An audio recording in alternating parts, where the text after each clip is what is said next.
Welcome back, friends. The rising cost and complexity of insurance is a serious national issue that can be challenging for consumers. That's why it's more important than ever to understand the many options for insurance protection. Here to help us is the president of the National Association of Insurance Commissioners. Please welcome Chlora Lindley-Myers coming to us from Atlanta. So good to see you this morning. Good morning. Good morning, and thank you for having me. Of course. You know, this is a very complex issue. It's kind of over my head a little bit. That's why I'm glad you're here. So why is insurance coverage so important?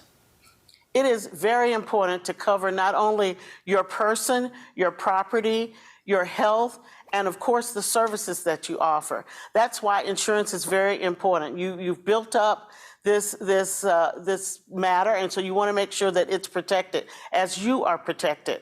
And so when you're looking at insurance issues, you want to make sure that you have coverage for it. With that in mind, you want to make sure that you speak to your local insurance agent or broker, and certainly your state insurance department, because we're here to help you figure out what needs to be done and how to properly provide coverage for that. Mm-hmm. And home is where the heart is, and it's typically many people's safe place. So how can consumers know if they have the right amount of coverage to protect their homes? Again, you're looking at your home, you want to make sure that it's covered for value. And so by doing that, you make sure that you bring in your local insurance agent or broker. You understand what the property values are in your particular neighborhood. You want to also contact, if you need, your state insurance department, because they're able to help you. But knowledge is power. And so what that means is that you too have to be invested in making sure that you have the proper coverage or the amounts of coverage that you need for your home or property. That is such great advice, too. And, you know, I'm curious, I didn't even know this was a thing, that what can consumers do in areas where insurance companies are no longer writing insurance? Well, it is a thing, and when one company leaves the marketplace, there are a lot of the other companies that are there that are available to write coverage for you. But it doesn't mean when the company withdraws from the marketplace, they have you for a specific time period. So they still have to honor that particular coverage. But you can always find coverage there in your particular area by other carriers that are there. So when one leaves the marketplace, there's typically another company there to help you.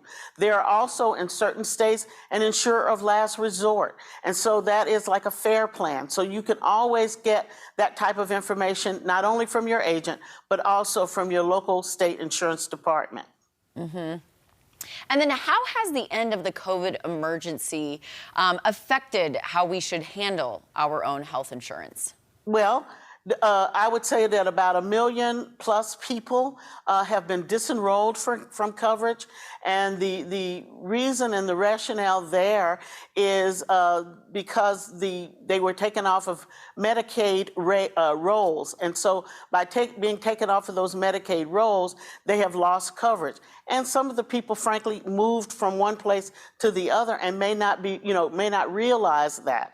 So when you're looking at trying to figure out where your coverages are for health insurance, you want to make sure that you contact your state insurance department or the NAIC.org. You can certainly look on the website to get that contact information, or your local agent, wherever you are. You want to make sure that that local agent is available to you so that they understand what your needs are and they're better able to help you find the products and services that you might need. And you brought in Medicare and Medicaid. Is there a way consumers can protect themselves against the scammers?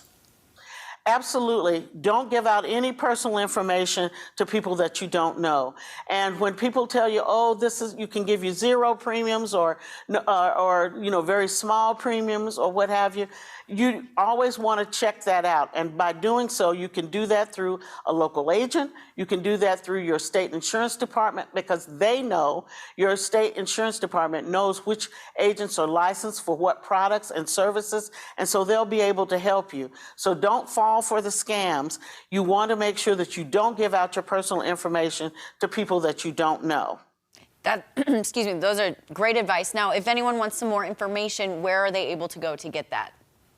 To get more information, you would go to the NAIC.org, pull down your state, and you're able to find out what facilities, what operators are there, what licensed agents are within that particular state, and you're able to get more information through the NAIC.org or your local state insurance department. Chlora, thank you so much for your time this morning, and all this great advice is going to help a lot of people here in Missouri, so we appreciate your time.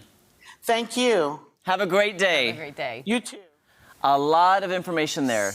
Yeah, insurance, like you said, it's over my head. I just know you need it. Yeah. You know? And you know what? We were talking about how I wish I had better economics classes and budgeting in high school. Yes. There needs to be an insurance class because Truly. it's so confusing, especially going from like college to adulthood when you have to do that. Yeah. There's a lot of information. And if you move away from home like I did, I had to get car insurance and I had no idea what to do.